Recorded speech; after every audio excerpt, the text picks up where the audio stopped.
A children's Bible sitting on a bookshelf gathering dust introduced our guest today to Jesus. Hi, I'm Nancy Turner. I'm so glad you're here, and you are really in for a special, real-life story of a young Hindu girl from the eastern part of India. Her name is Satabdi Banerjee. This is a Christmas story. Growing up, Satabdi's family would visit temples worshiping idols.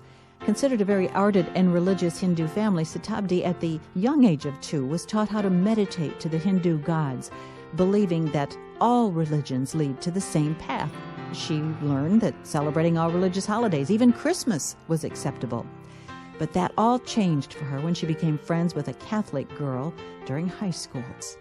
Stay tuned to hear this incredible story of one woman's journey to seek out the truth and what it cost her and where it's led her. Here's where we're going to go, because this is what's going to be so interesting to actually hear what happened. This is where it's going to bring it home. Because you celebrated Christmas, you even had a little Bible. You had a little Bible in your house. Now, why did your mom buy that Bible and give that to you? So what happened was, since we were celebrating all the religions, all the religious festivals, we also celebrated Christmas. And when we celebrated Christmas, we used to have the picture of Jesus, which was how Roman Catholics have the small pictures where Mary, Joseph, and baby Jesus is there, or other pictures like that. We used to put garlands around that photo, and we would sing. We would keep a cake instead of bread. We would offer coffee instead of wine, and we would put toffees, and we would have Santa Claus give us gifts. When we were young, all mothers and parents, they always want their kids to have gifts. So I received that gift. Other years, I would receive other things. But when I was very young, maybe in class 4, my mother had given me a children's Bible. And when she gave me, as a Santa Claus gift, and when she gave me that, it was almost like one of the other books she used to buy for me. She used to buy me Tell Me Hows and encyclopedias and everything. Or fairy tale books. That's how I... Yeah. Like fairy tale books. Exactly. It was a fairy tale book for her. So during high school, there was a friend who was Catholic. And what happened with that? So it was kind of I was still class 10. I was studying in this Hindu school. And when I was studying in this Hindu school, I did not know any Christians till then. But every year I used to receive the Gideon's New Testament from the school, but I never read it. I used to stack it up, give it off to people if necessary. The school handed out a Gideon's Bible? No, from the school means the Gideons used to come, and in the school they used to give out New Testaments to all the students. Interesting. Okay, so go on. So you had the Gideon's Bible. I had the Gideon's Bible, but I never cared to open it. And I had the children's Bible, which I never cared to open too.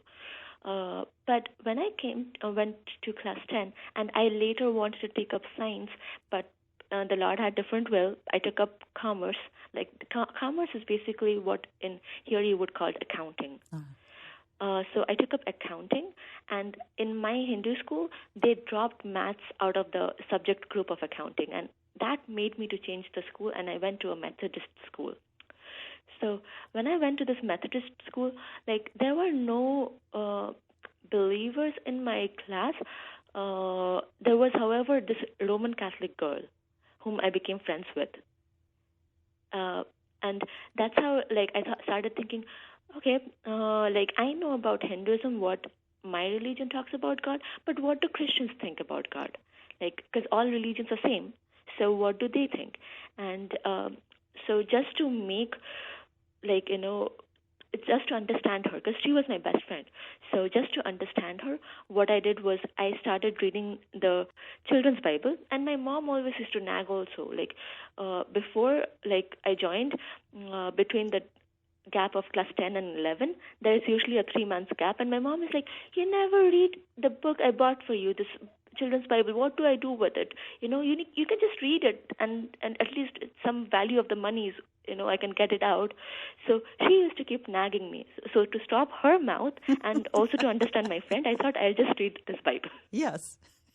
And I read this children's Bible. I did not understand a word, I tell you. I was like, okay, what is this?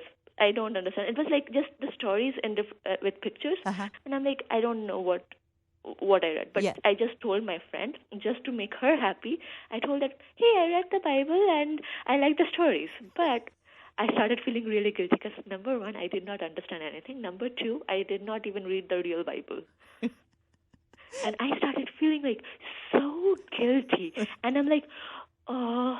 And like as I was feeling guilty, in a couple of days, in that school, the Gideons came and they distributed New Testament. And I thought, hey, this is the way out. I'm going to read the New Testament, and that way my word will become true. And, as Hindus, we are so righteous, we want to be true. We don't want to tell lies and everything. Yeah. So I'm like, okay, in this way, I can justify myself, kind of. Yeah. So you read the New Testament. I started reading the New Testament, and I went through Gospels, Matthew, Mark, Luke, John, and I thought, Jesus is like one of our gurus. He taught good things, he did good things, and bad things always happen to good people, so people put him to the cross. Okay. And he was like, okay, his teachings were more authentic. Like even like the guru that we had, that was Ramakrishna, he also taught, and he kind of like copied some of the ways that Jesus taught. And like his disciple, Swami Vivekananda, who came to Chicago and preached in the World Religious Conference and introduced Hinduism to Western world, to U.S. And he kind of like read the Bible, and he adopted a lot of Christianity and Buddhism and incorporated into Hinduism. Really? Yep. And that's why like he would preach against idol worship or stuff like that. He would preach like be man, make man. So he kind of like tried to incorporate a lot of Christianity and Buddhism into Hinduism and reform it in that way. Okay. So I thought, yeah, but you know what? Jesus was the source of all those teaching. Jesus was the source of it, but at this time you're still thinking, well, he's another one of the nice guys. Yes. The good guys. He was just one of the good gurus. That good gurus. And in Hinduism, this is the main verse of Gita, which says is, if I tell you in Sanskrit, I don't know, probably you won't understand it. So I can paraphrase it to you. It says like God comes in different times, in different ways, to destroy the wicked and establish the righteous. So you figured that Jesus was just another one of those ways. Yes. So I thought that he came in that time because people were evil, and therefore he had to come and to teach the right thing, the right way to God. Well, it all sounds plausible, right? I mean, it all sounds kind of logical, okay? Yeah. But somehow something about it, something happened to make that not seem so right. Yes. So what happened is I just kept reading the New Testament, went through Acts, did not understand anything, went to the book of Romans, and the Lord caught me. He caught you. Yes, he literally caught me. So I read chapter 1. It was like all this, like just from verse 16 on, people have become, people think that they are wise, but they have become fools. And I'm like, I think myself to be wise, but I know I do a lot of foolish things. I make a lot of mess. And then it starts with, how people changed the glory of God and made and transformed into corruptible images of beasts or man or whatever. And I'm like, that's exactly what we are doing. Yeah. In India, we worship thousands of gods. And who gave me the right to say how God should look like? Yeah. If he will have blue eyes. If I can't tell if my mother is dark skinned, she's tall. I can't, and she's very thin. I don't have a right to say that, hey, Mom, I don't want you to be like that. I want you to be fair with blue eyes and blonde hair. Yeah. I can't say that. I don't have that right. Yeah. So I thought that who gave us the right to decide how God will look like? And I am changing the glory of God, who is invisible. I'm making him visible. I'm changing the entire nature, how he should be. And I'm like, that's not right. And then I went through how, the result of that was a lot of corruption in mankind, where you came into a lot of sins like disobedience to parents and, slanderers, gossipers, and, man changing their own nature, their own desires, and burning in their own desire, lust. Mm-hmm. And I was like, that's exactly what happened to my society. Mm-hmm. Mm-hmm. And I was like, how can this book, which is written 2,000 years ago, talk about today? So this was different. This all of a sudden, right at this juncture, where you're questioning, and you're saying, I see these writings reflecting what's going on in the world today. How did that happen? Exactly. That didn't compare with what you had been brought up with believing. No, I never read a book or never read, like the Hindu gods and goddesses, they're like stories. Okay, it happened this thing and that thing, and those are stories, but this is reality. Mm-hmm. Mm-hmm. And I was like, and I can see it all around. Yeah. Like anybody reading Romans chapter 1, it is impossible that they would deny that, okay, this is exactly what is the condition of our world today. And then I went to chapter 2. So I was like, okay, my society is not following God. And I went to chapter 2. Chapter 2 is talking about like how Paul is condemning the religious leaders. Like they are blind, leading other people into blind, others who are blind. And I was like, okay, this is exactly what we as like the religious leaders of Hinduism, we are doing. Like who gave us right to decide that we are the best? Who told that the person, like, as Brahmins, we never touch the people who sweep our houses. Yes. We throw the money on their hand. We don't touch them. Yeah. So I said that who gave us right to do that? Who said that that person has a lesser value? We are blind and we are leading other people into destruction. Yeah. And I was like, okay, so my society is fallen. Now my community is fallen. And I came to chapter 3. And it was like from Romans chapter 3 verses 10 onwards, there's no one righteous, no, not one. Everybody has gone astray in their own path. And like from head to toe, it seems I am in sin. Like it talks about how in my head there is sin. In my hands I have committed sin. In my legs, through my legs I have committed sin.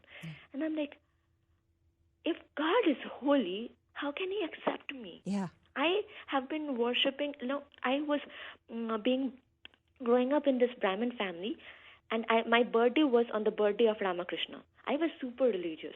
Mm-hmm. I was, doing fasting without drinking water from the age of 6. Oh, yeah. I was, I would not allow my family to miss even one worship of the idols. And that too, not just missing it, I would want them to do it in a grand way. Like making, we offered a lot of food to the idols. That means like we would make rice and lentils, and we will make into a tight food, it's like a lentil curry. Mm-hmm. And we would offer that to the idols and with fruits and flowers. And I would ask everybody to come to our house and be partaker of that worship. And I was like, what did I do all that for? And from 2 years age, I was doing meditation. And I'm like, I did all that. And if God is holy, how can he accept me? Mm-hmm. Mm-hmm. No matter what the ritual I'm following in my religion. Yeah. If God is holy, he cannot accept me knowing that I am a sinner. So you were learning. There was something you were beginning to know, but you were also feeling things at this time. What were you feeling when you were learning this? I was feeling I was feeling overwhelmed. I'm like, what was I doing all my life? It was like my whole life, it was a waste. Yeah. And I'm like, I cannot reach God. This is just impossible. It's amazing because here you are in your culture, in your country, with your family. And it's as if God just reached down and grabbed you and said, look, this is the time for you to see me. Yeah. And you had been a seeker your whole life. From the time you were 2, obviously. You were seeking. And he was just waiting till the right time. So you begin to read, you become convicted. What happened after this conviction occurred in your life? So, and then I'm like, okay, I cannot reach God. So I kept reading, however, just, like I was reading, I did not understand Romans chapter 4 because I had no idea who was Abraham or David. Mm-hmm. And then I came to chapter 5, and that was it. That was it, she said. That was it. That the Lord got me there. It was like, scarcely for a righteous man one would even die. Perhaps for a godly man one would even dare to die. But God demonstrated His love towards us in that while we were still sinners, Christ died for us. And I was like, wow. How can that be? I mean, how can God love me so much? Uh-huh. There's no way. And here was God who created me, who loved me to the point. Because in Hinduism, if you remember the sloka, the God should come down and destroy the wicked and establish the righteous. I knew I was not righteous. Right. How can... But here God did not come to destroy me, but He came to love, save me, and He died Himself instead of me. You're going to make me cry. I'm sitting here and I'm feeling it over again, the magnitude of what Christ did, what God did. Mm-hmm. And I remembered all that I read that time from Matthew, Mark, Luke, John, and how people scourged Him and hit Him and put the thorn of crowns on His head and spat on Him. I'm like, that I should have got that. Yeah. And I'm like, how can God love me that He could die for me on the cross? Instead of God's coming down to destroy you because you were so unrighteous, God came down to save you, to love you, to rescue you, to elevate you to a position of loved and cherished. Yeah. And I have never seen... See, all the religions talk about God loving, but there is no demonstration of it. But here, God demonstrated His love. There is no religion where God demonstrates His love. How did your family take this? So what I did was, as I was reading the Bible, it was so funny because I realized that this is the truth, and my Roman Catholic friend, because the Lord changed the event in her life, she had to go off. So I had no idea, no Christian contact, and she was not even saved that time. And later we used to go and we used to have Bible studies in our home, and later she accepted the Lord, in her time. But that time I had no knowledge of a Christian, and I would just keep reading the Bible all the time because I knew this was the truth, and I would not study. And my grades fell down, my parents turned against me, my teacher turned against me. She challenged me in class. She would scold me publicly in class. And my family thought this Roman Catholic girl kind of brainwashed me. Yeah.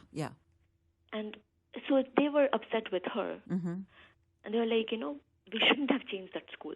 Even till now, my father says that. It was a mistake changing that school. So, and that school I did not have any, I did not know the Lord from being in that school. The Lord just worked it out for me. And using my mother's Bible. I know, that's the other thing that I love about this. Your mom insisted you read the Bible. Yeah. I would not have read it had she not been nagging me. Yeah. But the Lord, how sovereign is He? He changed schools. He made my mother, unbelieving mother, to make me to read the children's Bible, which kind of forced the event so that I had to read the real Bible and got saved. So you didn't have anybody you could talk to, right? No, I did not have anyone. And then my father and other people started saying that, oh, you're calling your auntie as your mother. You're not giving respect to your own God. You're calling somebody else's God as your God. And they started mocking me. And there was a big gulf. And what happened was there was this time when there was a festival where all our family members would come together and we would worship the idol. So they called me. I went and I sat down, and the Lord brought back that verse to me. You cannot have two masters. You cannot put your leg on two boats and swim. Either if you have two masters, either you love one and you will hate another. And all those verses just came flying back to me, and I'm like, I cannot do both. either I worship the Lord and stand for him, or I give up on him and I worship these idols. And I'm like, this idols did not do anything for me. Why should I even do that? I will worship the Lord. And I stopped worshiping all the idols. And they realized that it was because of I was reading the Bible. Mm-hmm. And it was really hard on them because nobody in my family is a believer. Yeah. Like, nobody ever went into another religion. And it was, and they are the top religious leaders. Yeah. So it was a direct hit against their own belief and Yes. what they stand for. Yes. And so it was really hard for them. I knew the truth, so it was not that difficult for me. But it was difficult, like, where I did not know anybody to share with. And my family started saying that, okay, we should make her disciple of Ramakrishna. And I'm like, God, I cannot do that. So I thought, okay, I need to find somebody who is a believer, somebody who is a Christian. And I checked up in the internet to find any churches, like any address of churches and everything. I could not find anything in Calcutta. And finally, what I did, I wrote to a Christian website called christiananswers.net. And a lady from Urban Heights, Michigan, wrote back to me, and she was going to a Baptist church over there. She goes to a Baptist church. And she wrote back, and she's like, you know what, I don't think they will. How old are you? I'm like, I'm still 16. And it's like, since you're still a minor in your place, and she asked me, when do you become like an adult? I'm like, when I'm 18.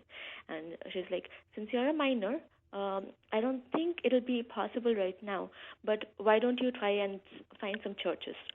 So I go to my closest church, which is a Greek Orthodox church. And even before, like being a believer, we used to visit churches on Christmas and light candles. Yeah. So I went this time, and it was not Christmas, but I just went, and I thought I can talk to someone. And when I went in, I saw people kissing all the crosses, kissing the pictures of all the saints, and I'm like, this is worse than Hinduism, And then the worst came to me was, God is spirit. He who worship him must worship him in spirit and truth. And there's no option in that. It's a must. And how can these people just be worshiping all these idols and kissing them? So then what'd you do? I said, okay, I'm not going to go here. So I just kept in touch with her. I used to sit at home. I used to read the Bible. When I was 18... So you kept in touch with her. You Yeah. tried that one church. You decided that was not the truth. No. Then you just went home and kept reading your Bible, and you kept Yes. emailing with this lady in Michigan. Yes. Mm-hmm. Yes. And then what happened was, as she told me, okay, why don't you try in your school? Your school is a Christian school. So I tried in my school. I spoke to my class teacher, and she said, why don't you come to my church? So I went to that church, and what happened is the pastor said that, okay, since you're not adult yet, why don't you come back when you're adult? I went back when I was adult, and he said that was when I was 18, and I was in class 12 then, and that was class 12 is basically 12th grade. That means the final year of my schooling, and that I have to write a board exam like in a month of that after I turn 18. And he told that, if I give you baptism, your parents can put me behind the bars. So I'm not going to, it's risky to do that. And I was like, wow. In the Bible, the pastors were willing to go to was willing to be beheaded for them.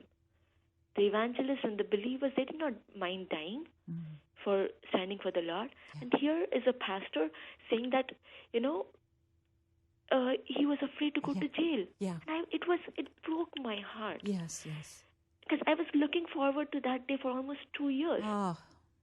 And I was like, I don't need baptism. I don't need anything. I was so upset. Mm-hmm. Finally, she said, this lady with Michigan? whom I was in touch with in Michigan, she told me that, you know what, my pastor knows some people who are doing mission works in India. So do you want me to get in touch with them? I said I would love that. And so she spoke to her pastor. Her pastor spoke to his friend. And, however, it got in touch with a person who is right now like my godfather in a way, because of the way he loves me and cared for me, but he spoke to somebody in India in the southern part, and they called our church evangelist, and then finally he got through to me. And I started going to this church, which is called a Brethren Assembly. So I started going to the church, and as I was going there, the Lord convicted me that I need to take baptism. My parents had told me if I take baptism, they are going to disown me. Oh. And they're like, you're doing everything. We are giving you like freedom to do, but do not take baptism. And here the Lord is convicting me to take baptism. What do I do? So my question, then the Lord convicted me, like, from Acts chapter, I think 4, where Peter is saying that, whom shall we obey, God or man? And I said, okay, I have to obey God. And I took baptism. I said, God, if you want me to tell them, I will tell them, but I will not tell them till you prepare them. So I secretly took baptism. I did not tell my family at the time. And I just kept praying, God, now I know, at least now, if my parents throw me out, I know where to go. I know I have some contacts who are believers. Yeah. So I started, there was a time where there was a Hindu festival called Holi. That means they play with colors. They worship their god Krishna. And at that time, my neighbor came in and asked me, hey, come down for Holi. Like, everybody's coming down for Holi. And I said, I can't go. And she said that, why can't you go? And I said that because I'm a Christian. And she said that, oh, did you take baptism? I don't know how she got even she heard of that word. Yeah. But I said, I could not say no. I said yes. And my mom was standing right next to me. Yes. And she was like, you did what? Yeah. And it was such a shock and heartbreak for them. Yeah. But I had nothing to do. Yeah. And during that time, there was a lot of a fight in our family. Like, if my family would say anything about the Lord, I would fight back. Yes. I would be like, I will not hear anything about my Lord. Yeah. But I did not realize that fighting does not work. It's only later I realized that I need to love my family. But that time the gulf just kept increasing. Yeah. To add to that, as I was started reading the Old Testament in those days, the Lord convicted me, especially from Ezekiel chapter 3 and chapter 33, where he talks to the gateman, saying that if you see the enemy coming and don't blow the trumpet, their blood is on your head. Ooh. That means if I'm seeing that these people are going to hell, if I am not sharing the gospel, I am in a way responsible for them going to hell. And I was like, that's too much. I cannot do that. Yeah. And before the Lord was keep talking to me, and I kept ignoring it because I was too shy. Yes. I am a new believer. I don't even know what to say. Yes. But here the Lord is like, you're responsible for it otherwise. And I'm like, okay, Lord, if you want me to share gospel, I will share gospel. And I started taking up Christian tracts, like, the gospel tracts, and giving it out on the road because I did not know what to say. I was too shy. So, and then my father, who is works in life insurance in India, he has a lot of people working under him as agents. And many days his agents would spot me on the road, and he would go back and tell to my father that, hey, I saw your daughter in such and such place giving out Christian leaflets. Oh, boy. And that would be such a disaster for him. Yeah. Because he's a religious guru. People call him as God. Yes. They literally tell him, like, you're God. Yeah. And here, his daughter is giving out Christian leaflets. Yes. That was, like, really hard for them. Yes, direct rebellion against him. So I was the prodigal daughter in a way. Yeah. So, but it was hard for them, but I knew what the Lord is calling me to do. And I had no option in that. It wasn't my choice. I wanted to become like a businesswoman, and I wanted to like help poor people and start like institutions for them, but that was not what the Lord had me to do at that time. At that time. What do you think he did want you to do at that time, and how did you end up in America? So I started being in ministry, so I got into a college which teaches English literature. And English literature has something to do with the Bible in the way of paradise lost and stuff like that. Right. So I said that I need to go to church, because if I don't go to church, I will not understand the Bible. If I don't understand the Bible, I cannot do well in studies. So I started going to church regularly, and also started going in ministry. So what would happen is, I would not study the whole, after college, I would go directly out for ministry. I won't study the whole day. I would come back at night and go to bed. And that kept happening even till the day, like 2 days before the exam. And my dad is like, if my God is true, you will not pass in your exam. It is impossible that you will pass a university exam without, studying at all. And I went, did my exam, and got really good grades. And he had said that if I pass, he would wear a garland of shoes and walk on the road. So he did not do that, but he said that, yeah, Jesus only made you pass, because it is impossible. And second year, I had to give I had English honors, so I had honors in literature, and for honors paper, it was the same. I did not do great, but I passed very well. So, and he said, yeah, Jesus made you pass. So third year, he never asked me anything. And he told my brother, you don't study. Why don't you tell Tinker to pray, and maybe Jesus will make you pass? And he got the highest grade he ever got in his life, because I took him to church that time. I'm like, oh, you want me to pray? You have to come to church with me. So, they know that when I pray, the Lord answers. Well, how did you get to America? So later I went to a Bible college in India. I started being in full-time ministry, as a missionary in India. And then as I was a missionary, what happened was I saw that, the families, especially among our believers, they are all breaking. They don't say anything outside, including pastors, I tell you. Because I was in ministry, I could see both sides. As a girl, I was close to the pastor's family, and also I was close to the rest of the people's house. I used to go and visit them. Yeah. And, the fathers don't understand their sons, the mothers don't understand their daughters, or there's so much of rift in the family, and it all goes in silence till it goes out of hand. And I was like, there is nobody who is counseling them. There should be premarital counseling. There should be counseling before kids are born. There should be counseling when they are raising their kids. And there are no Christian counselors in India. So I said that, God, if you want me to do that, I will not say no. But I was into ministry, so I did not pay too much attention. But the Lord just kept opening ways. When other people get visa, when they go for visa interview, for example, they take a long time. They are asked so many questions. I got my visa, approved in less than 2 minutes.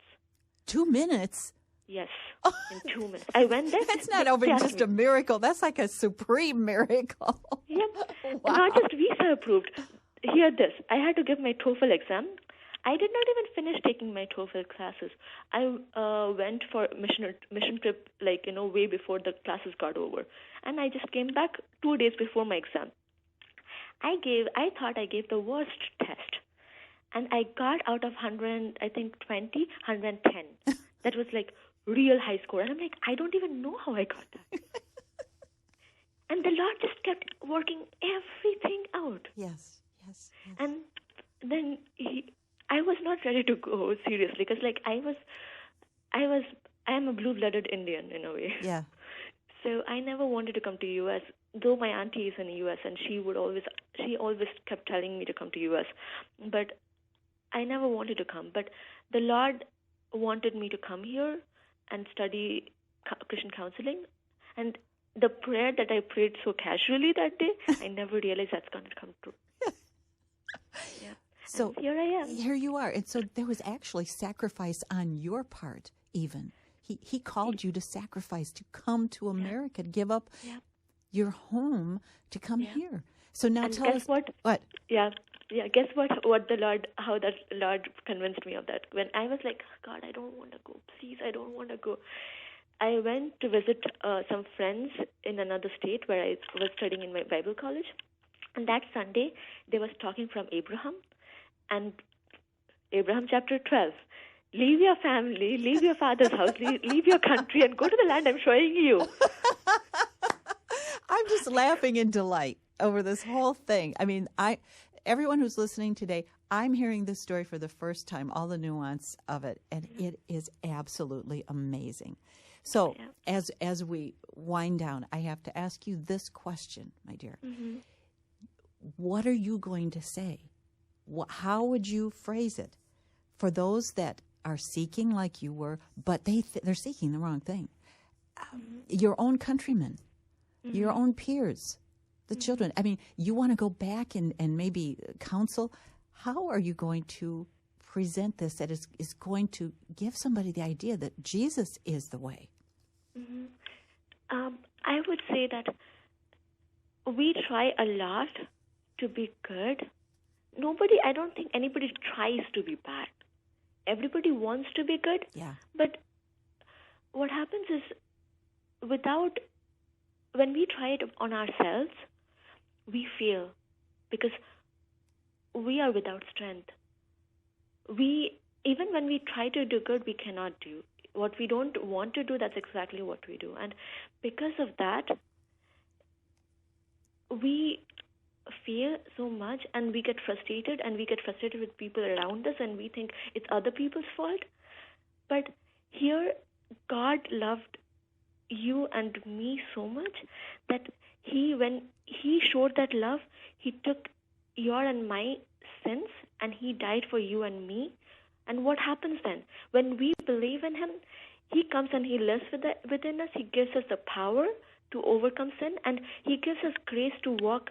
When we read His word, we learn from Him. Mm-hmm. And He speaks to us, and He will open ways. If your and my situation, when many times my situation I feel is hopeless, but I know that, you know what? My Father is on the throne, and He is watching over me, and He knows what's best for me.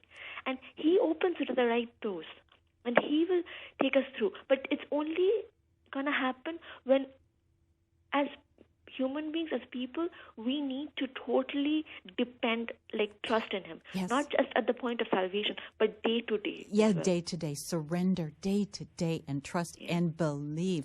How much longer before you go back to India, do you think? I have to finish this degree, so that's 2 years. Uh-huh. If I need a license, I have to check into the licensing requirements in India. Yeah.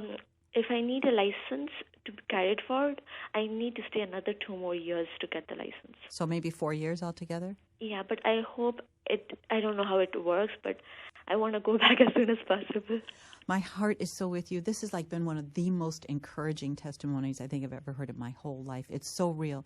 This young girl from India ministering around the world right now through this podcast, and you're listening today. And I hope you heard the truth, because the truth was spoken here today, my friend. And you share this podcast whatever way you can. You listening today, listen, I'm putting this on you. If you've always said to yourself, I wish I could do something to help people know who Jesus is, share this podcast. It's not for me. It's for them. It's for them. Your friends, your family. Share it. And let's see what God does through this story. I'm totally excited. I am so excited. So here's what we're going to do right now, Shatabdi. I want you to wrap up. We're going to end. We're going to wrap up with you praying. And I can't wait to just listen and soak in your prayer. Mm-hmm. Dear Heavenly Father, we thank you that you are the God who is the true and living God. There is no one like you, Lord. You are the one who loved us even to the point that you took our place and died for us on the cross. And we thank you, Lord, that because you loved us, we have a reason to live and we have a hope. Because, God, we know, Lord, there's nothing that we can hope on except for you. And we thank you that what we spoke today, it was not about any of us. It's about you, your story, God. And that I do pray for anybody who would hear that, Lord, that you would just speak to them and that you would help them to understand. If they have not trusted you, Lord, I pray that you would just open their hearts and you would help them to accept you as their Savior. And I pray that you would help every believer who listens, that they would be sure that your word is so sharper than two-edged sword, and they would be encouraged to share it in this world among our neighbors, among our people who are all perishing. Father, I do commit all these people into your care, and even I thank you for Nancy and all her team, and I do commit all of them to your care as well. Thank you so much for them. Thank you so much for being our God and our Father. Thank you for being our Savior. We love you. We worship you. In Christ Jesus, our Lord's blessed name, we thank and pray. I'm going to ask you to do one more thing, because my hope and prayer is that this podcast will circle the globe and maybe land in your own country where somebody will hear it. Would you pray in your language? It doesn't have to be a long prayer, but enough to pique the interest of someone in your own country who speaks your language who would want to take this further. So go ahead. प्रभु जी, आपको धन्यवाद देते हैं कि प्रभु जी आप विभिन्न लोगों में आप आज भी काम कर रहे हैं। प्रभु जी, आप जो संसार को बनाए, प्रभु जी आप हमारे हर भाई बहन के हृदय में काम कीजिए कि वे भी प्रभु जी वो आपको जान सके, एकमात्र सच्चा परमेश्वर हिसाब से आपको ग्रहण कर सके प्रभु जी, और आपके उद्धार के विषय में वो लोग जान के आपको विश्वास कर सके ताकि वो भी उद्धार पाए प्रभु जी। धन्यवाद देते कि यीशु मसीह बस एकमात्र मार्ग है जो हम आपके पास तक पहुंचाता है। धन्यवाद देते कि वो हमारे यीशु मसीह हमारे पापों के लिए गाड़े गए और तीसरे दिन जी उठे, और वो आज जिंदा परमेश्वर है जो पाप को क्षमा करता है, जो रोग को चंगा करता है। और प्रभु जी हर सुनने वाले प्रभु जी उनके हृदय में आप आशीष करें प्रभु जी। धन्यवाद धन्यवाद धन्यवाद परमेश्वर। हर एक आदर महिमा तेरे को हो। ये छोटी सी विनती प्रार्थना यीशु मसीह के नाम से मांगते सुनिया कबूल कर पिताजी, आमीन।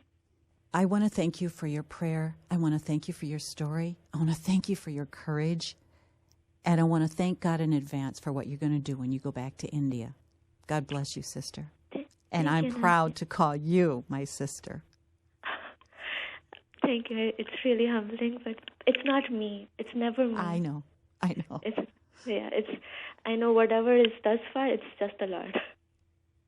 And it's Him. I mean, I don't know what the future will look like, but I know that He will work it out. What an amazing story of God's grace and power at work in someone's life. And to think that God is in the business of doing this type of transformational work in each one of us.